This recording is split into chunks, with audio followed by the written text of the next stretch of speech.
But let's start off the show by talking about SEC Media Days. And we just mentioned it the Monday before. So Billy spoke on Wednesday, and the Monday they released like the strength of schedule rankings and had Florida at number 1.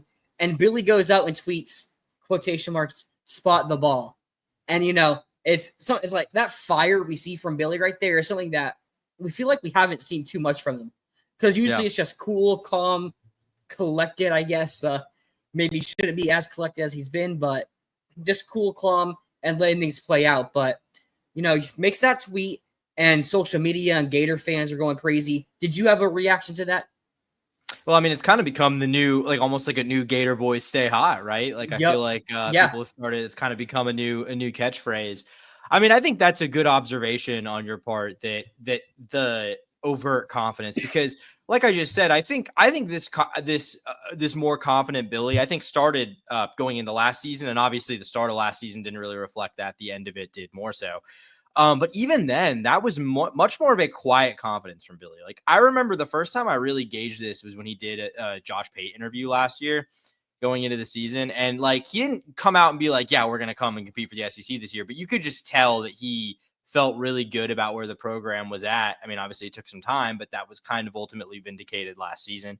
So, but yeah, I think now, like just seeing him come out and say, spot the ball. Like, I mean, it is a level of fire you don't really see from Billy Napier. He's usually a pretty stoic guy. So, it's cool to see that. And I think more than anything, it's just interesting to see that. I think it speaks volumes. Yeah, it's nice to have this momentum right now. And it's like, I saw someone make a little connection there. Going into the basketball season in 2024, 2025, we were projected to finish 6th in the SEC media poll. Well, now in college football season, we're also projected to finish 6th in the SEC. Now, obviously, they don't really have anything to do with each other, but there is some hype around this Florida team, and we're going to be ranked a little bit higher than the basketball team was going into the season. So it's nice to see the momentum. It's kind of carrying over from basketball. Many people have talked about it. I'm pretty sure we've mentioned it here before. Basketball team won the national title. That football team is on the longest win streak of any team in the SEC. And now you're having the coach go out and, hey, they're saying, hey, this is a negative for Florida and it's something that's going to hold him back. But he's like, hey, we're going to go prove it on the field. Spot the ball and we'll show you guys what this team truly is. Yeah, I mean, number 1 strength of schedule last year too, I believe. And I mean, like, I think the schedule last year was difficult. I think it ultimately proved to maybe not be quite as difficult as we were expecting it to be. I mean, obviously, like LSU wasn't quite the team people thought they were going to be. Ole Miss was good, but also wasn't quite the team people thought they were going to be. So I think the point I'm trying to make here is that, like, I think it will be a hurdle, but like we've seen this before. I mean, I don't think it's going to be so difficult that, like, where there's a will, there's a way. Like, I think Florida can win 9-10 games this year. Like, I don't think the schedule is going to preclude you from doing that. You're just going to have to play well. But yeah, I mean, I think obviously just shows that Billy's not, not worried about it. Cause I think if you got Billy off the record being honest with you, I think you probably going into last year would have been like, really, man, like this is the year I got to prove it all. And this is the schedule we got. Yeah. I'm not sure he would say the same this year. Yep, not at all. But I think a lot of this confidence that you had Billy with that tweet and, acting confident, a lot of it also comes from DJ Lagway. And he did his interview. He starts it off by making the joke about having a prosthetic arm. Yeah. Prosthetic arm. He's like, I don't have a prosthetic arm. That's pretty funny. But I think a lot of things that really hyped up the Gators a good bit is the first questions he was asked about like, what has he learned pre-snap and post-snap wise? And because he's had this injury for most of the offseason, so he hasn't really been throwing the ball too much and improving that wise. But his mental stuff and learning, like he talked about it, that in high school, he had never seen zone coverages. But now coming to Florida and big-time SEC, it's higher levels of talent, more sophisticated styles of defense. And he said, yeah, it's been a learning curve, but that's something that he's been learning a lot about during this injury and during this offseason to help him improve, and as well as getting better at like checkdowns, doing the boring stuff, doing the easy stuff that, maybe like, oh, that's only 5 yards, but hey, that 5 yards could be the difference in a 3rd and 10 and a 3rd and 5. Yeah, I mean, I think that is I think what pretty much everyone would agree is the area where Lagway needs to improve the most. Like, I don't think it's necessarily going to be a super negatively impactful thing that he wasn't throwing all offseason. I mean, I think in terms of talent, I mean, obviously you would like the chemistry with newcomers, with the freshmen and Sturdivant, but like, I think, you trust the arm talent there. Like, I think he showed what he's capable of, but yeah, I think it's the pre-snap stuff, the little things, we know he wants to look down the field, but maybe you do take the check down sometimes because it's just the safer thing and you can get, take the 7 yards and keep going. I think those are the little areas where, his efficiency wasn't great last year, sub 60 completion percentage, not a great touchdown interception ratio. I think if those things are going to improve, which they're going to have to, if he's going to be the quarterback that I think most people expect him to be, it is the mental side of things where that's going to have to improve. So, I mean, I think that thing about that high school anecdote, like that makes a ton of sense to me, just the level of high school he was playing at, and, those guys, like, I think that checks out too with a lot of the mistakes we saw DJ make last year. It was kind of just, just not being able to predict where a defender was going to be, like missing a guy. I think that all kind of checks out with just a guy who needed to get used to the speed and just the coverages that you're going to get in against SEC defenses. So I think all that's really encouraging to hear. Yeah, another thing he said, he was asked what is his like best attribute outside of like his actual from leadership. What's his best attribute as a quarterback? And he's kind of said his leadership with his answer. He says, this is just natural aura and being ready with having confidence for the game. And he even says, and I quote, my teammates always joke around about it, about like how they say that I'm a totally different person on game day. And something that also kind of came out to me was that Jake Slaughter was also at SEC Media Days, and they asked him about when Lagway first came on. I'm pretty sure it was when Mertz got injured against Tennessee. And Slaughter said that Lagway came out and gave the offensive speech that he's not gonna say. So I kind of think that goes towards his leadership ability and maybe being a different person on game day than who he is, at a regular time. Yeah, I mean, at least, obviously I'm not in the locker room, but I think just from an outside looking in perspective, I think that is very clearly like a strength of Lagway, in terms of his intangibles right off the bat coming in. Like, I think very vocal leader, very comfortable in a leadership position. And I think you saw that. I mean, I think, aura is a really funny answer to give to that question, and it's not quantifiable, but like, I think there's something to it because I mean, you saw the way the team rallied around him last year. Like, I don't think it's a coincidence. And this isn't saying anything. I'm not saying this to, be down on Graham Mertz's leadership abilities or anything like that. But like, I don't think it's a coincidence that the team as a whole started playing its best ball when Lagway came in. And I think this team really rallied around him. You think it's a coincidence? Well, I don't know, like coincidence. I mean, I think Mertz was a really good leader and the team has really rallied behind him. And I mean, you look at the start of the season. I mean, I don't think if you put Lagway out there, I think the team's a little bit better because, Lagway's deep ball threat is still going to be there. But I don't think the defense is playing better against Miami. I don't think the defense is playing better against A&M. Because we talked about it, and, the players have said it, that bye week after the Mississippi State game is where everything really came together. And you go look at UCF, like, final score of 24 to 13 isn't something that you're going to look at box score wise and be like, oh, okay. I mean, you won, but like it was 11-point win. But like we were up 24 to 3. And I mean, Billy kind of just takes his foot off the gas and runs out games like that. So it's like we really dominated them. And, Mertz was clicking on offense and the defense started to click. And then you have that Tennessee game. That's where Mertz gets hurt. I mean, Mertz had us up 10-0 until he got hurt. And Lagway, I mean, we had some good drives with Lagway and some good drives with Mertz and some play calling or other coaching related issues that happened that kept us being up more in that game. But I don't think the team particularly played worse when Mertz was in there in that game versus when Lagway was in there. And then, Kentucky, like that's when you got Lagway being able to throw it deep and Georgia until he gets hurt. I mean, heck, against Georgia, the team was still able to have it tied with 5 minutes left with Aiden Warner. Yeah, I mean, that's all true. Like, I'm not arguing that, and I think that's a fair point. I guess what I would just say is that the context and the point in which it happened in the season, like, that was really a point where, in that, in that Tennessee game on the road, obviously ended up losing it anyway. But, the season from that point really could have started to spiral. I mean, that's where if you're going to see team finish 4-8, 5-7, whatever, like that's where it was going to probably take that turn. So I think Lagway coming in just and playing the way he did, and I think obviously the work he did beforehand, because I mean, I don't think the respect that he had in the locker room started when he came in that Tennessee game. I think that gave the team reason to keep fighting in what was, by all metrics coming into the year, a lost season. You had already lost 4 games at that point after the Tennessee game, right? No, the Tennessee game was our third loss. Yeah, sorry, 3.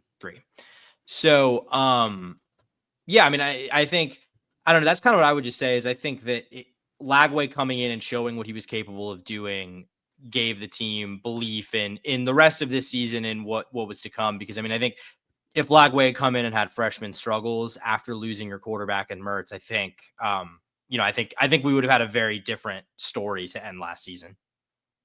Yeah, but I also think you go look back at 2023. We started 5-2 going to that Georgia game, a little bit of momentum off that South Carolina win, but then you go and lose to Georgia, really in a blowout, and then you go back home and lose to Arkansas, and really that's probably where you're thinking the season's go downhill. And then Jaden Daniels goes and puts a Superman effort and beats you guys, puts up 52 on you, and really you would think with their last 2 games being against top 5 teams that you'd probably just get blown out in those games.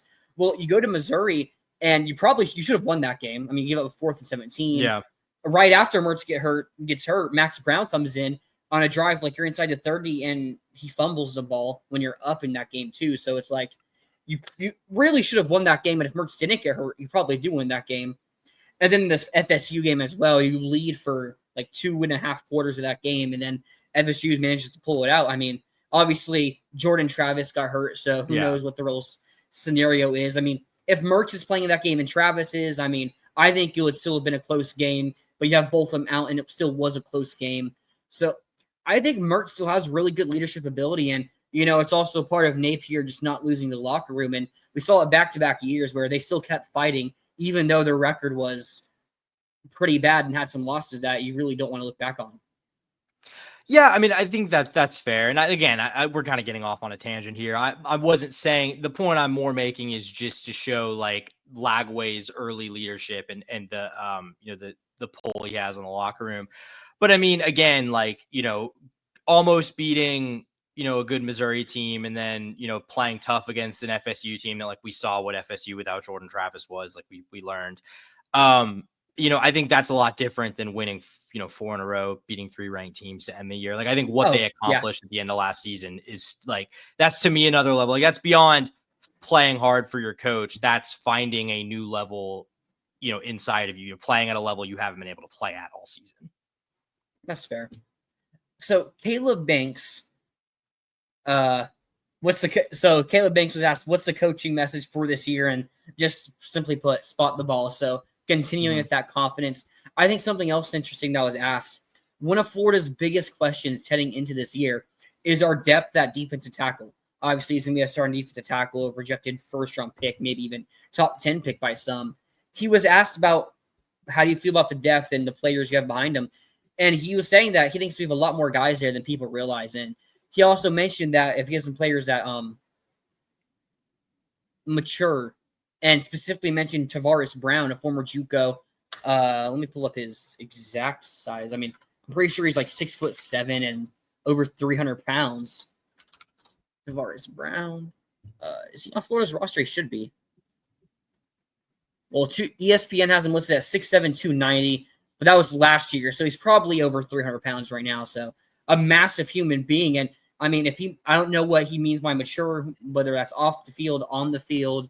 Probably a little bit of both, if we're being honest. But, I mean, if he's talking about Brown as someone who just needs to mature a bit more, maybe he's someone that we're underlooking at this moment that, I mean, there's good reason to underlook him, but maybe he's someone that could really show out and break out this year. Yeah, I mean, I think, we've both said that the other defensive tackle spot next to Banks is probably the biggest question mark on the team, because, like, we really don't know anything about, I mean, we kind of assume it's going to be Jamari Lyons there, but we don't really know much about any of these guys. I mean, but I don't think we've ever said that we're concerned about it because we don't think there's talent there. I think Yeah. it's just not, it hasn't shown itself on the field yet.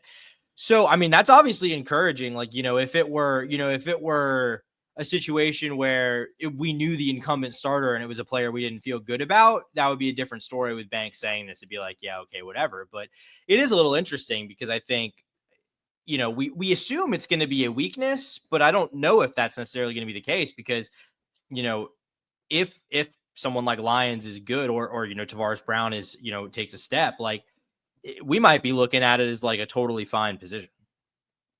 Yep. Something else Caleb Banks was asked. He was asked about the offensive line and who are some of the guys that, or I think Jake Slaughter was actually asked about this, sorry.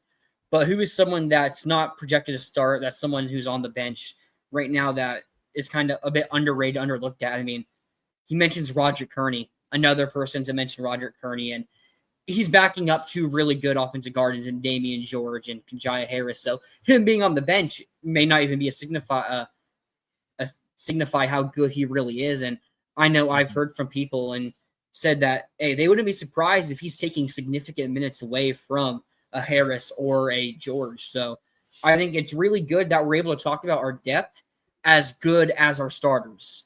I mean, heck, a couple of years ago, before Napier came here, we probably would have mentioned our depth as good as our starters, but our starters weren't that good. Yeah. Yeah, and offensive line depth is a really hard thing to find. It's hard to keep good offensive linemen around as depth.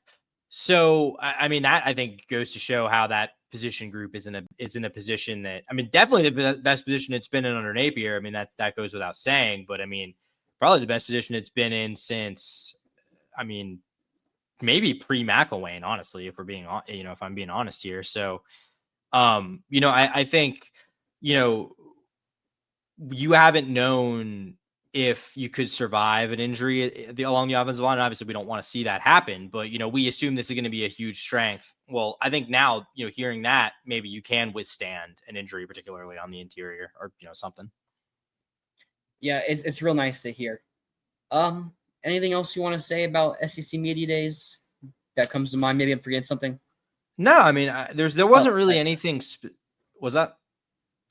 Gators ended up having 8 players on the All SEC team, and the ones that really interest me. So our first team, we had our 2 offensive linemen in the first team, and Barber and Slaughter. So we mentioned our depth, but we still have that top tier talent.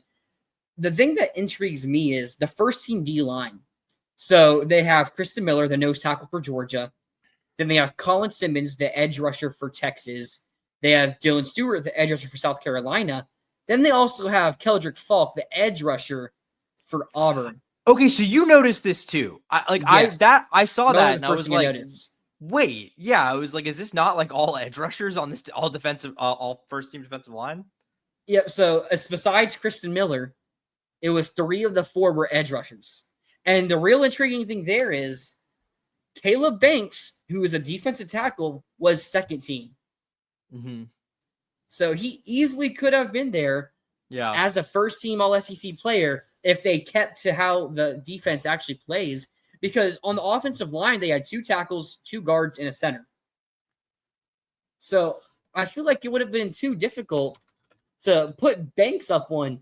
And, maybe if you have on the second or third 3 edge rushers or something like that, I feel like that's more acceptable because, you're not going to focus too much on that. But the first team, I feel like you had to actually get that out there and doing a pretty good job at it. Yeah, that was a bizarre choice. I was like, am I mistaken? I was like, am I wrong about maybe Keldrick Falk plays inside more than I realized? But nope. They just put all 3 out of 4 edge rushers on the first team defensive line. And now I'm actually looking at the second team. Let me check this real quick. I'm pretty sure. So I'm pretty sure. So they have Caleb Banks, who's defensive tackle.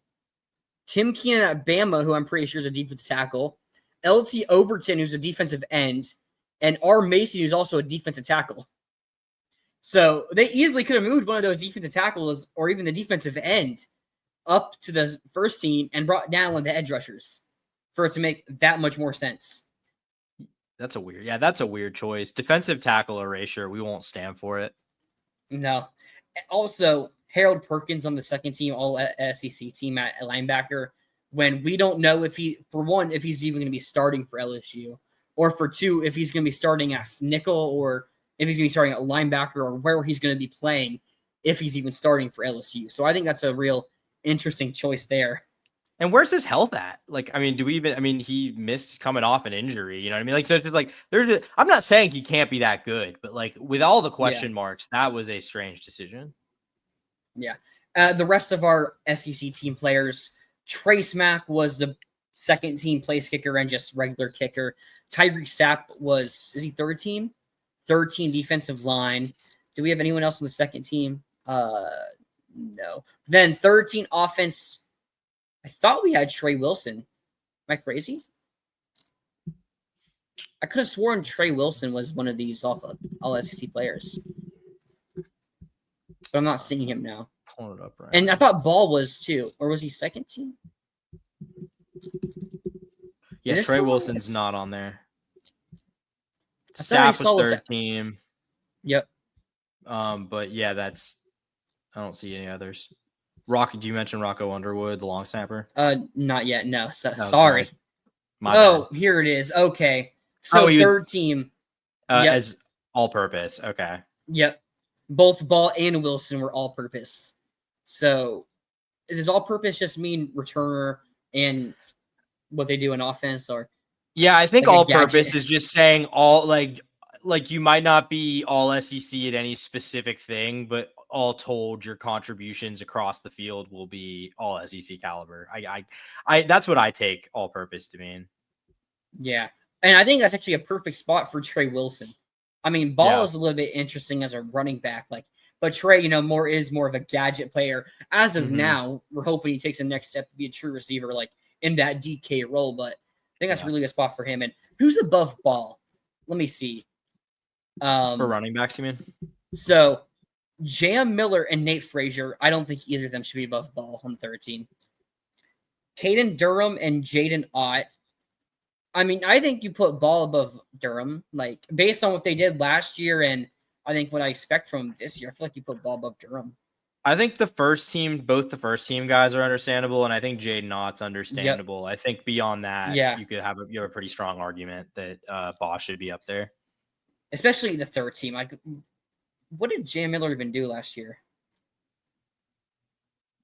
Maybe I'm underrating him a bit, but I feel like they're running back. I mean, went for 145, 668 yards, 7 touchdowns, 4.5 average. I mean, Ball did better than that on an average basis, and Ball was also in a 3-man rotation for most of the year, depending on the time. So I don't really understand that, but I guess that's whatever. Yeah, Michael, what's up, fellas? Different kind of serious vibe. We're gonna chomp them all this year. I mean, yeah, that's the vibe around here. I think there's something to the basketball team winning that natty and putting a lot of hype around in Gainesville and around the media in Gainesville and having maybe the most exciting player in all of college football at QB for us. So I think it's a really good thing that there's all this momentum here, and hopefully Billy can keep it. Yeah, I mean, I think there's hype. I think there's also, there's pressure, there's expectation. So I think it's just a very business-like approach this offseason. I think everyone knows the opportunity here this year, and then also just the importance of taking advantage of it. I believe I mentioned it earlier that we were finished sixth. I did mention earlier. Yeah, you did. That we were finished sixth in the SEC. So a little higher than I was expecting. Yeah, you messaged me right as it came out, or I messaged you, I can't remember, and you were a bit shocked by that. But it's nice to have that. But we're gonna prove them wrong and finish a bit higher than what they expect. Yeah, right here, good comment. So many good players that are just gonna get better. Like Dijon Johnson, I think he was a good player. If he gets a little bit better, and if Devin Moore can stay healthy, then your corner room, we go from maybe having a bit worry about it to feeling really good about it. And Jordan Castell and Bryce Thornton, I think they're good safeties. If one or both of them could take another step, then you're feeling really good about that receiver room, and the entire receiver room is like that right now. So I think if we continue to see player progression that we've seen under Napier in his tenure here, I think I think you look at players continuing to get better Like, I mean, maybe I'm looking at it wrong, but I feel like we see players every year getting better and better. And this is the first year where we're having a lot of retention among good players. Yeah, I mean, there's a couple positions where maybe you could argue that's not the case, like tight end or whatever. But yeah, I think for the most part, the trend on this team has been good development, good progression year to year from the guys.